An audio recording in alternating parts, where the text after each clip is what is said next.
What's the meaning of beanstalk?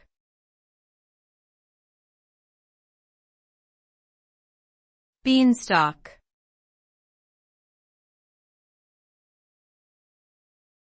Beanstalk.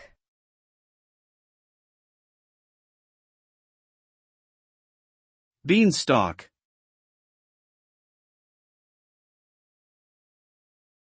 Beanstalk.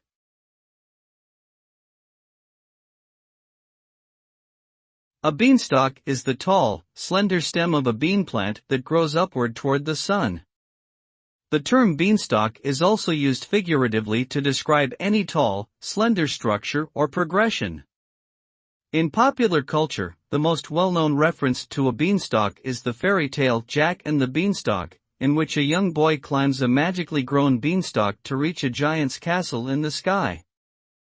Metaphorically, the term beanstalk can represent growth and progress, as well as the importance of having a strong foundation, the bean's roots, to support such growth.